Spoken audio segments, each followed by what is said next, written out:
Hello everyone, let's talk about battery chemistries because we have lithium-ion batteries now in AA form. I've seen these around, but I accidentally got some sent to me and I don't know what to think about it because I was trying to get rid of lithium-ion batteries and move to lithium iron phosphate or nickel metal hydride, but now I've had these and I want to do a teardown to inspect them and see, well, is it much of a risk? Are they good build quality? So years and years ago, I switched over to using Rayovac rechargeable batteries because I was shooting with a camera that used AA's and then later on AAA's, if I remember right. And I was going through so many batteries, so I've put like 300 charge cycles on some of these cells, and this is 2021. And well, they actually didn't hold all that much power. Like this only holds 600 milliamp hours. And then I also got these really cheap little ones, which hold almost no power, but these actually work out pretty well for solar panel experiments. So I have this little gift that I make for family members. It's a solar panel from one of those yard lights, and then one of these batteries, and it's connected up to like a little thermostat. So it's a solar-powered thermostat humidity sensor, hygrometer or whatever. Well, EBL offered to send me some batteries a little while ago, and these actually are so darn good. They're nickel metal hydride, and 2300 milliamp hours seems to be kind of close to that. They give so much more power, even whenever compared to when these Rayovacs were new. So I've been giving these away as gifts to family members at Christmas and all sorts of things, and I've pretty much run out of them because they were free and I wanted to share them. So I was going to see if I could milk some more out of EBL, and it seems like a lot of companies, you know, whenever you don't charge money and you just say, hey, I want this to do a video, they just send you gifts. And it also makes it simpler too, because if you don't ask for money to do a video, then I've had a few reviews where I've gotten the tool and I never made the video because I didn't like it, and they're just like, yeah, whatever, keep it. So it just makes it far more stress-free. As soon as money becomes involved, they get really weird about it.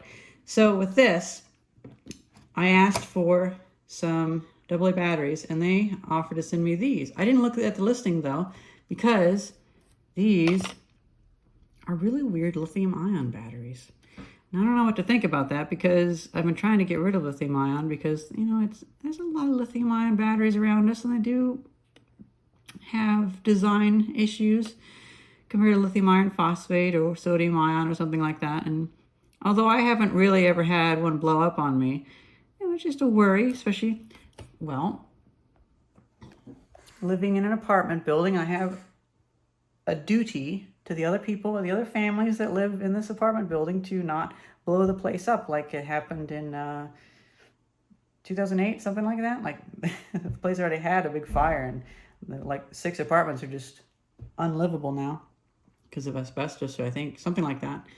And so I have a duty to not hurt anyone. Whereas in Illinois, you know, I just had a brick shed. Who cares about what happens inside that brick shed? So I thought this was kind of interesting. And I feel like I don't want to have a whole bunch of these just because I'm doing a lithium-ion audit. But it is intriguing because they do give a good voltage. Presumably, inside of here would be a little circuit board, and has, like, I suppose, a buck converter. And I haven't yet created a good method to test the discharge of AA batteries, except for just running a Game Boy with them. It seems to be a pretty reasonable one, but these go really long. I've been playing this Game Boy Color with these batteries, and it's really not showing any signs of losing power. These are pretty vast batteries. They have a lot of capacity in them. So let's see about getting the old microscope going. Let's do a teardown. So first of all, the voltage.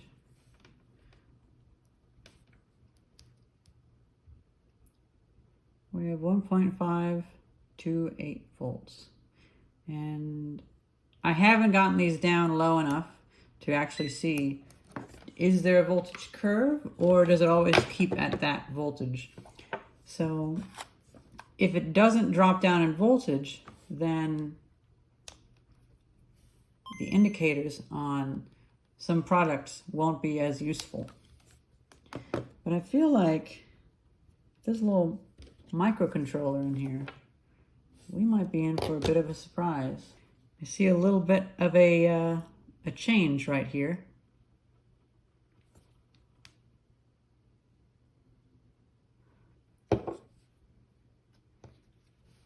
So it seems like there might be something there. Looks like there's metal there, so I'll be careful with that.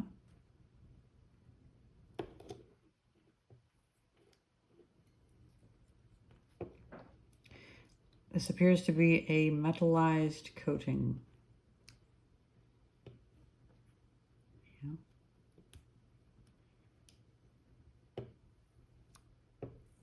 Ah, there we go. Look at that. Now here's the other thing too. You could take this and modify it with an even bigger lithium-ion battery and use this little module. Now that I see it's a different module. And I could take this lithium-ion module, forgive me for my fingers being dirty, it's tar from doing roofing. Ah, so there is a difference. Look at that. The nice thing about lithium-ion batteries is you get specifications. So we have plus, minus, so we know which orientation it is. BSD 14430, 3.7 volt, 7.5. BD, JI, BJQ.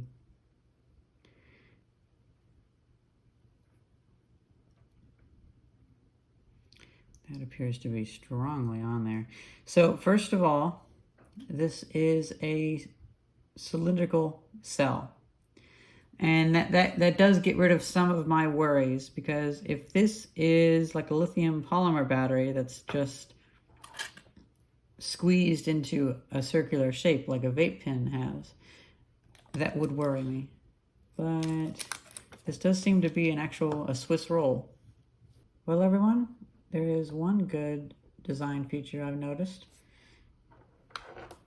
When measuring the voltage, this is the only pointing device I have, it seems, I was worried that this metal can at the top would be the positive of the lithium-ion battery, which would make this 4.5 volts, and then this maybe 1 volt, or 3 volts underneath that, or whatever.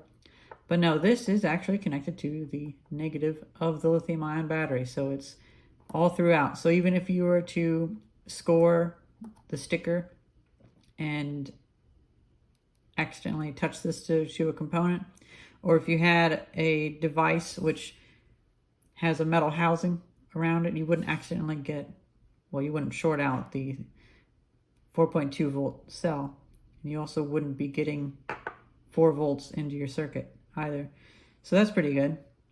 It appears that this is like a can that slides over it.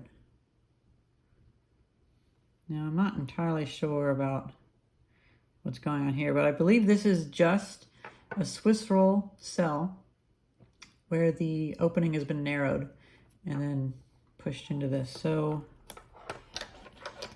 I suppose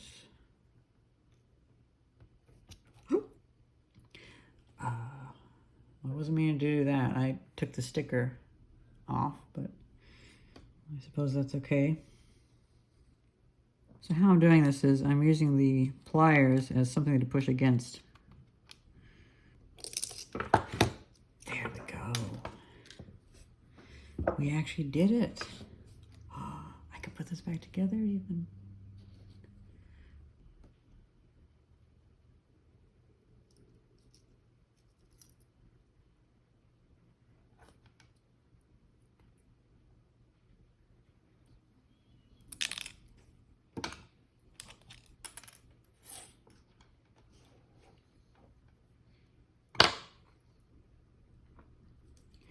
Okay, now we got some interesting stuff. We have a chip LC9201DB 489J4837V. AA-USB version 1.5 USB. Was this originally designed to power something over USB, maybe? I have a little, oh, look at that, a little inductor. Oh, it's so adorable. I'm so sorry for my my fingers. You know, roofing tar just gets on everything. Oh, that's amazing. This little inductor. It's a little buck converter circuit, I think. Well, let's look it up. You know, I'm pretty amazed that the data sheet's actually out there. I look at the data sheet, and although I can't translate it on my phone, I could do that on the PC later on, but I saw that there's the pinouts. It mentions the inductor it needs. It's all there. And it looks like it's a buck converter. Fairly simple design, but really, really cool. I see that it says, well, like 1.45, 1.48 up to 1.55. So I feel like just going off that, this might have a discharge curve on it. So it may also work with some components, and maybe the low battery indicator can go off on some things and properly indicate the power. Now, let's turn on my multimeter and see what the voltage of the lithium-ion battery is. 3.93 volts. I'm curious if that's fully charged, because honestly, that would be a good place to end it with the charge voltage. I don't mean with the video, I mean with the charge voltage, because at 3.9 volts, if you were to puncture the cell, it wouldn't be all that dangerous. It would maybe get fairly hot, but once you get it past that to 4.2 volts, 4.1 volts, that's where you get into the territory where if I were to puncture it, it would be much more energetic. And, well, let's see if we can put this back together.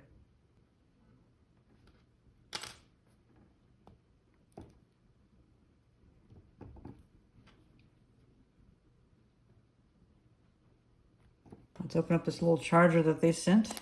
Oh.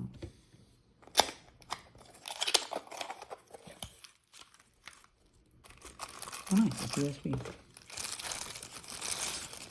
It's nice to have a USB charger for once. I'll actually plug it into the little Anchor power battery that I have running my microscope. Regarding the charger, I wonder if it can do one at a time.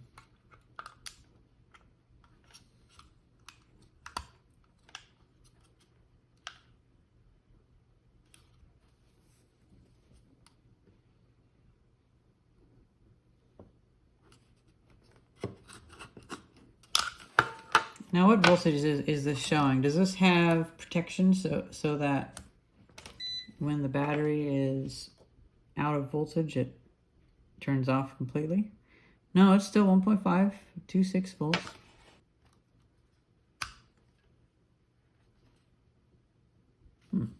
Judging by the...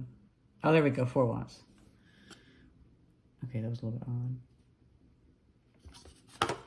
Set the charge, and let's see what voltage we get up to and what the resulting output voltage is as well. So, because I'm interested in the onboard lithium-ion battery voltage, at what point they stop the charge, and I'm also interested in the 1.5 volts.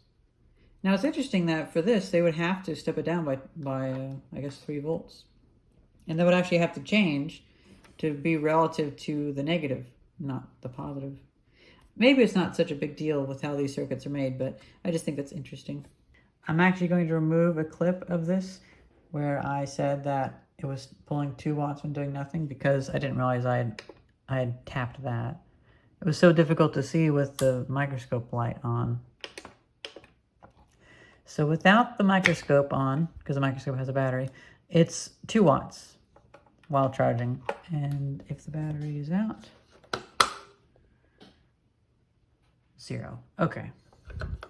Well then, you can leave this plugged in then. So the battery is now charged. I didn't realize that my battery bank was actually turning off on me, so I charged it on a little wall outlet, and that worked out. I need to charge my battery bank. And I also forgot, they always send stickers, so I like stuff that sends stickers. Now, with the voltage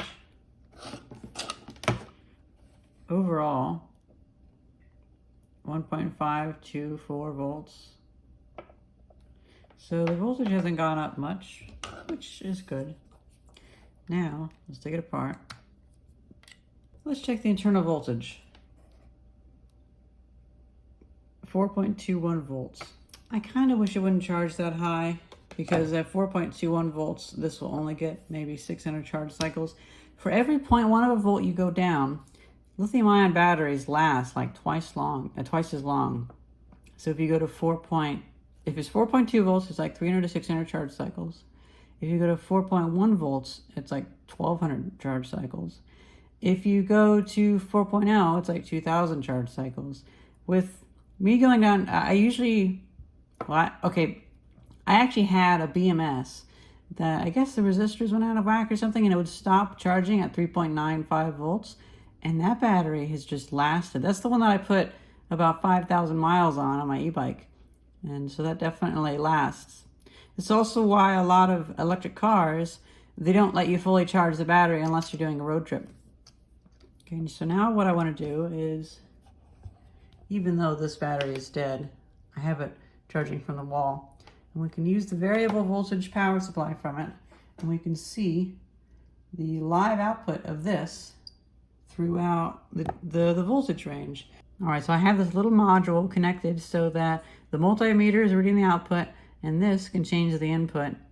And right now it's at 4.2 volts, which is the same as the fully charged cell. Let's go down to 4 volts, still 1.525, let's just say. Let's go down to 3.8, 3.7, 3.6, 3.5, 3.4. Yeah, so that voltage is not going down. 3.2, sorry, 3.3, 3.2,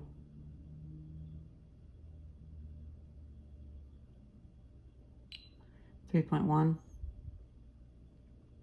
and there's the cutoff. It's 1.114. I don't imagine, I don't know.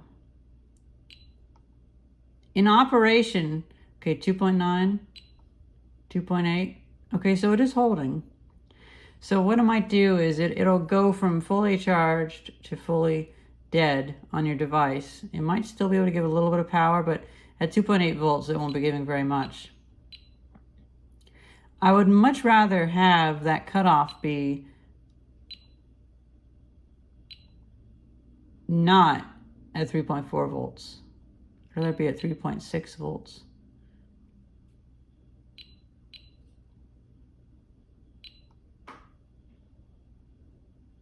Yeah, so going back down to 3.3 volts, it's still holding 1.5. Now, it might be different under load, but a lot of these things don't load the same. You know, a lot of them don't take very much power at all. 3.2 volts, 3.1 volts. You have to go back up to 3.4 volts to get it going again. So the results of these experiments find that the build quality is pretty good, but I'm not really confident that this will properly signal to older devices that the power is depleting once it gets low. So in conclusion, I still don't know how I feel about having yet more lithium-ion batteries. I've actually been getting rid of most of mine, although I've had thousands of them, and I've never really had issues with them as well. So it's hard to say. And this is a much better quality than a vape pen's battery. So I'm more confident with this, because these can type batteries with the Swiss rolls in them, they tend to be a little bit more robust, at least from what I find. I find it funny that it has milliwatt hours on it, not milliamp hours. I've never seen that before. That feels like something to throw people off because they'll think it says 3,000 milliamp hours. Honestly, I feel like I'm actually going to put this back into use. Hope you guys enjoyed this video, and thank you very much for watching. See ya. And also, thank you, EBL, for sending me these batteries. They'll be good for high power operations, applications such as flashlights and things like that.